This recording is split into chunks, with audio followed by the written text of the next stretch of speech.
मंदिर के निर्माण के बाद भी मुझे नहीं लगता कि ज्यादा परिवर्तन होगा, क्योंकि राम लल्ला की प्रतिष्ठा कर रहे हैं।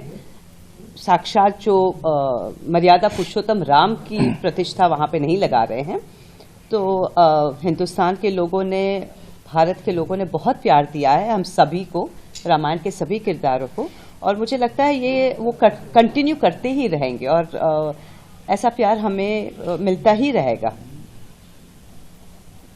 हमारे राम आए हैं सॉन्ग आ रहा है, 22 को रिलीज होगा, उसके लिए क्या कुछ कहेंगे? मैं उनको मेरी शुभकामना है। अभिषेक जी को, बहुत अच्छे प्रोड्यूसर हैं, बहुत अच्छे कम समय में हम सबको एज एक्टर्स इस सॉन्ग के लिए उन्होंने लॉक किया एंड बहुत हंसी खुशी से हम लोग ने ये गाना किया। ये गाना हमने 2 दिन में शूट किया। रात को शायद 3 बजे हमने पैकअप किया। हम लोग हनुमानगढ़ी, लता मंगेशकर चौक, और पहले दिन तो हम गुप्तार घाट पे थे। बहुत अच्छे तरीके से लोकेशन उन्होंने सिलेक्ट किए हैं और ऑल्सो बहुत अच्छे एपिसोड्स उन्होंने लिए हैं। शबरी का लिया है, हनुमान जी का एंट्री ली है, तो बहुत सुंदर तरीके से पूरी रामायण वो दर्शा रहे हैं वो 1.5 मिनट के गाने में। So we are very happy, I am very happy कि मैं उनके साथ मैं एसोसिएट कर रही हूँ। ये मेरा तीसरा गाना है, मेरे घर आए राम। ये है हमारे घर आए राम, लेकिन ये मेरे लिए ये तीसरा गाना है और मेरे 2 गाने तो बहुत सुपर हिट हुए हैं एंड मुझे पूरा कॉन्फिडेंस है कि ये वाला गाना उसको भी सरपास कर जाएगा।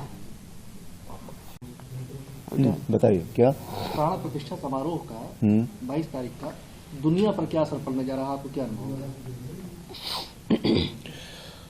प्राण प्रतिष्ठा श्री राम मंदिर में हो रही है और मेरा जो अपना ख्याल है वो ये है कि ये जो राम मंदिर है ये हमारा राष्ट्र मंदिर साबित होगा। पूरे विश्व में वो संस्कृति जो पीछे थोड़े कुछ वर्षों में थोड़ी धूमिल हो गई थी, वो फिर से एक संदेश जाएगा। पूरे जो हमारी विरासत है, ये संस्कृति, ये पूरे विश्व को पता लगेगी। ये मंदिर हमारा प्रेरणा स्रोत होगा विश्व के लिए। हमारी अपनी आस्था का केंद्र तो है ही, हमारा ये गौरव होगा, हमारी पहचान बनेगी इससे विश्व में। और जो हमारे मॉरल्स हैं जो सभी को अपनाने चाहिए, वो इससे सबको मिलेंगे। आज इतने लोग जो हम लोग हैं, जो सनातन धर्म को मानने वाले लोग हैं, भारतीय लोग हैं, वो तो मंदिर में उस दिन दर्शन करना चाह ही रहे हैं, लेकिन पूरा विश्व ये देख रहा है कि ये क्या हो रहा है और वो पूरा विश्व उस दिन यहाँ आना चाहता है ये जानने के लिए कि ये जो हम सुन रहे हैं क्या ये संभव है ऐसा होना। आज जो ऊर्जा है, इतनी पॉजिटिव ऊर्जा है हम सब के बीच में, वही शायद विश्व के और देशों को भी लुभा रही है यहाँ आने के लिए कि हम देखें। तो राम मंदिर जो है वो पूरे विश्व के लिए एक प्रेरणा स्रोत बनेगा। अच्छा, क्या आप चाहते हैं कि काशी और मथुरा का भी विवाद इसी तरह सुनेंगे या? देखिए, वो विवाद जो है वो थोड़ा सा उसे हम बाद में बात करें।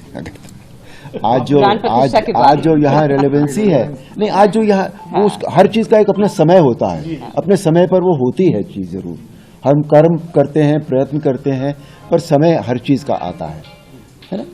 तो आपने भगवान कृष्ण, भगवान राम के पात्र को जिया है जी, और अब उसी भगवान राम के प्राण प्रतिष्ठा में आप शामिल होने जा रहे हैं। क्या आपने कोई सोचा था कि ऐसा दिन आएगा? मंदिर बनेगा ये तो जरूर पता था, बिल्कुल है ना, ये विश्वास था पूरा।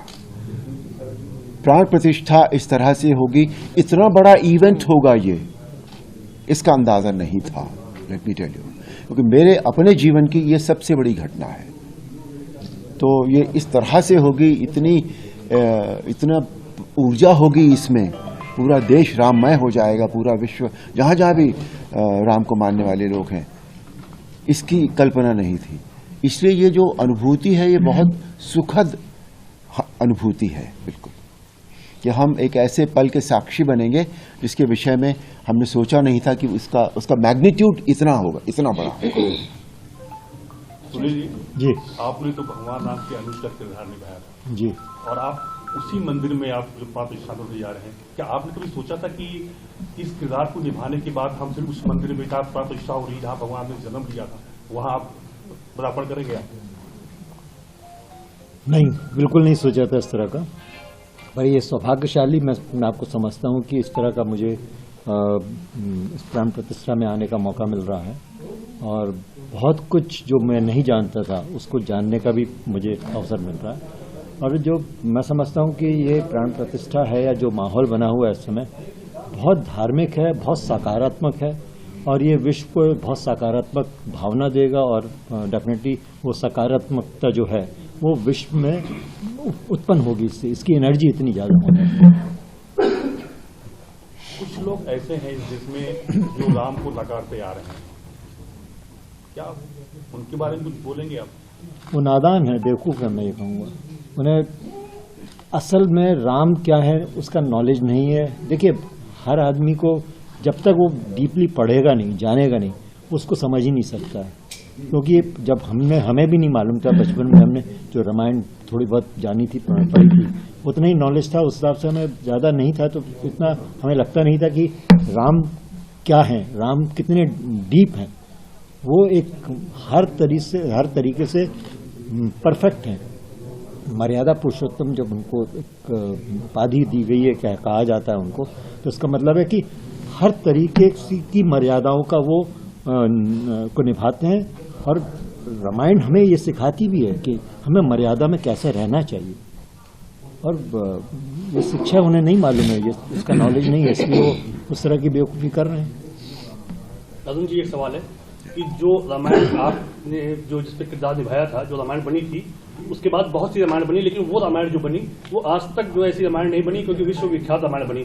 क्या आपको लगता है कि ऐसी और भी रामायण बननी चाहिए उस तरीके की, जिसको कि लोग मतलब पूरा विश्व फिर से पसंद करें? जो अभी रामायण, जिस रामायण की आप बात करें, जो रामायण हमने की थी वो बहुत पसंद की गई, उसमें कोई कमी थी? नहीं। उस तरह की तो फिर आप क्यों चाहते? उस तरह की से मतलब नहीं है, ये एक चीज यहाँ रखी हुई है तो अपने आप में पूरी है ना। कोई जरूरी नहीं है कि दूसरी चीज तब लाई जाती है जब या तो उससे अच्छी बने या उससे कम बने। उसके बराबर की चीज तो दूसरी चीज का कोई अर्थ ही नहीं है, बिल्कुल भी, है ना। और बाकी तो भविष्य की बात पता नहीं भाई, राम जी क्या चाहेंगे, क्या उन्होंने सोचा होगा, क्या डेस्टिन्ड है, वो नहीं पता मुझे। पर जब एक रामायण है तो अभी तो दूसरी की आवश्यकता नहीं लगती मुझे कोई भी।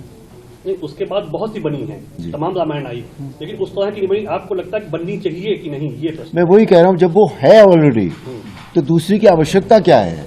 जब वो अपने आप में कोई चीज पूरी है, संपूर्ण है, तो क्यों दूसरी बनाई जाए?